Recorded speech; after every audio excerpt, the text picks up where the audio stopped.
প্রতি আমাদের সকলের ভালোবাসা আছে না নাই বলেন? আল্লামা সাঈদী তুমি মরণী, শহীদ হয়েছ তুমি এটাই জানি। কথা বলেন ঠিক কিনা? আল্লামা সাঈদী তুমি মরণী, শহীদ হয়েছ তুমি এটাই জানি। কারাগারে কাটালে 13টি বছর, বাতিল কেঁপেছে তোমায় দেখে থর থর।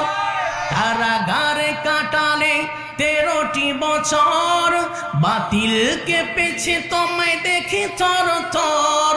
তুমি যে ছিলে মোদের নয়ন মনি, শহীদ হয়েছ তুমি এটাই জানি। আল্লামা সাঈদী তুমি মরণী, শহীদ হয়েছ তুমি এটাই জানি। দেখা তো হবে না আর এই জীবনে, দেখা হবে জান্নাতে ফুল বাগানে। দেখা তো হবে না আর এই জীবনে, দেখা হবে জান্নাতে ফুল বাগানে। এই আশা কবুল করো আল্লাহ আমার, শহীদ হয়েছ তুমি এটাই জানি। আল্লামা সাঈদী তুমি মরণী, শহীদ হয়েছ তুমি এটাই জানি। জয় কোন মারহাবা। শহীদের মর্যাদা কম না বেশি বলেন? শহীদ যারা হয় তাদের মর্যাদা কত? রাসূল বলছেন একটা পিঁপড়া মানুষকে কামড় মারলে যতটুকু কষ্ট হয়, যে বান্দা শহীদ হয়ে যায় মৃত্যুর সময় এর থেকেও কম কষ্ট আল্লাহ পাক তাকে দেন। সুবহানাল্লাহ। কিয়ামতের ময়দানে কঠিন মুসিবতের দিন সমস্ত মানুষেরা যেদিন আল্লাহর কাছে দাঁড়াবে, কারো গায়ে কোনো পোশাক থাকবে না, সবাই নেকেড হবে। জন্মের সময় যেমন আমরা মায়ের পেট থেকে ভূমিষ্ঠ হয়েছিলাম, আমাদের গায়ে কোনো কাপড় ছিল না। কিয়ামতের কঠিন মুসিবতের দিন সেদিন লক্ষ কোটি মানুষ দাঁড়াবে, কারো গায়ে কোনো পোশাক থাকবে না। কিন্তু রাসূল বলেন যারা দুনিয়ার মধ্যে শহীদ হবে এরা রক্তমাখা জামা নিয়ে আল্লাহর কাছে দাঁড়াবে। সুবহানাল্লাহ বলেন। দুনিয়ার মধ্যে যারা শহীদ হয়েছে, রক্ত বের হয়েছে, কিয়ামতের কঠিন মুসিবতের দিন শহীদদের শরীর থেকে রক্ত বের হবে, জীর্ণ শীর্ণ অবস্থা, তাদের গায়ে পোশাক থাকবে রক্তমাখা পোশাক। আল্লাহ পাক তো ভালো করেই জানেন, তবুও বান্দাদেরকে জিজ্ঞেস করবেন, বান্দারা আজকে কিয়ামতের ময়দানে সমস্ত বান্দারা সুন্দর চেহারা, টকটকে চেহারা, কিন্তু তোমাদের এই অবস্থা কেন, জীর্ণ শীর্ণ অবস্থা কেন, তোমাদের শরীর থেকে রক্ত কেন বের হচ্ছে? ওই সমস্ত শহীদরা বলবে, আয় আল্লাহ তাআলা, দুনিয়ার মধ্যে সমাজের মধ্যে তোমার দিন প্রতিষ্ঠা করতে গিয়ে, দিন কায়েম করতে গিয়ে আয় আল্লাহ কাফেররা সহ্য করতে পারে না, আমাদেরকে বুলেট দিয়ে আমাদের বুকটা ঝাড়ঝাড়া করে দিয়েছে, বোমা দিয়ে আমাদের বুকটা ঝাড়ঝাড়া করে দিয়েছে, এই জন্য রক্তমাখা শরীর নিয়ে তোমার কাছে উঠেছি।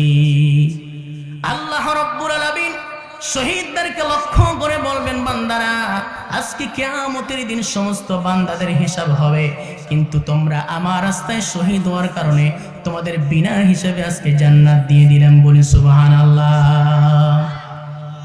আল্লাহ রাব্বুল আলামিন বলেন, ওয়ালা তাকুলু লিমান ইউকতালু ফি সাবিলিল্লাহি আমওয়াত বাল আহইয়াউ ওয়ালাকিন লা তাশউরুন। জোরে বলি আল্লাহু আকবার।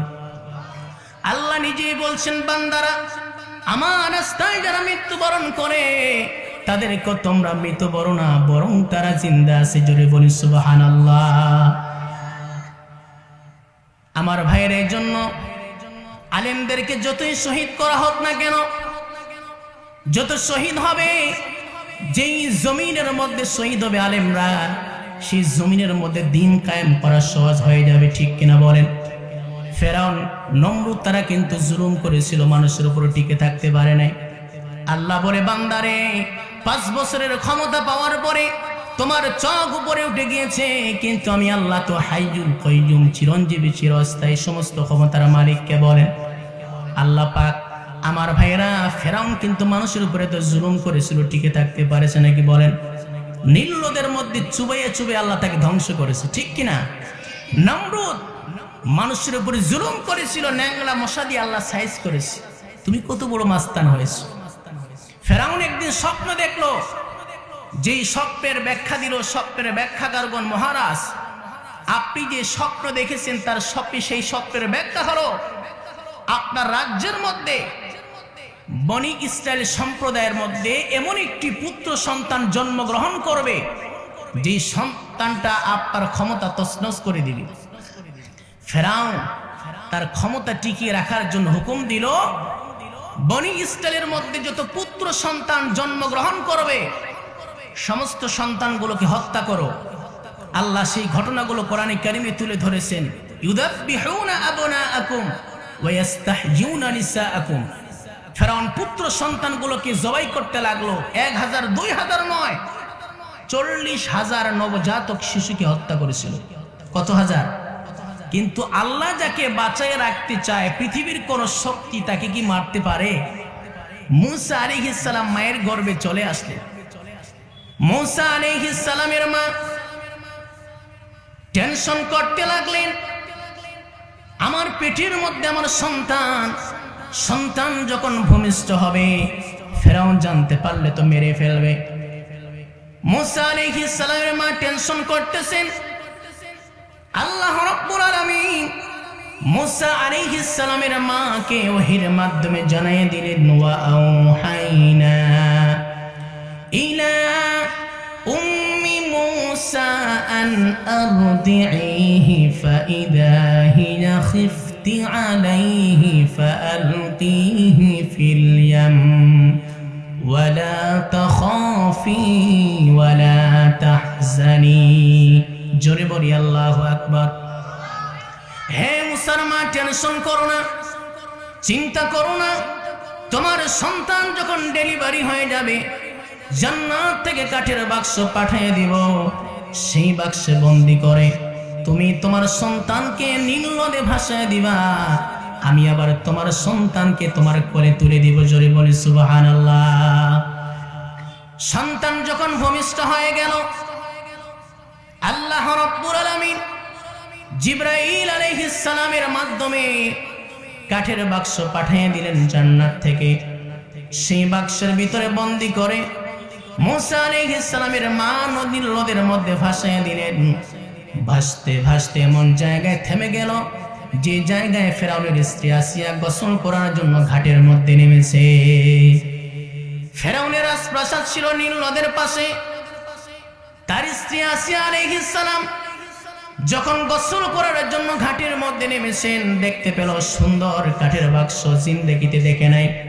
কাঠের বাক্স যখন খুললো দেখতে পেল এত সুন্দর ফুটফুটে বাচ্চা, মনে হয় আকাশের পূর্ণিমার চাঁদ তার হাতে ধরা পড়ে গিয়েছে। সন্তানকে কোলে নিয়ে বহু আশা করতে লাগলো, হারে আমার তো 4-5টি মেয়ে সন্তান, একটা ছেলে সন্তানও নাই। এই সন্তানকে যখন পেয়েছি আমার রাজ দরবারে এই সন্তানটাকে ছেলের মর্যাদা দিয়ে লালন পালন করব। সন্তানটাকে কোলে নিয়ে মূসা আলাইহিস সালামকে কোলে নিয়ে রাজ দরবারের ভিতরে যাইতেছেন। ফেরাউন দরজার মূল ফটকে দাঁড়িয়ে আছেন। ফেরাউন বলছে, আসিয়া স্ত্রী সন্তান তুমি কোথায় পেলে? বলে, নদীতে কুড়িয়ে পেলাম।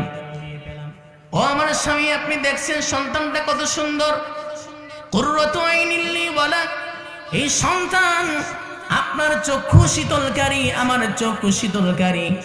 ফেরাউন বয়াসে, আরে যে সন্তানের জন্য আমি হাজার হাজার নবজাতক শিশুকে হত্যা করলাম, আমার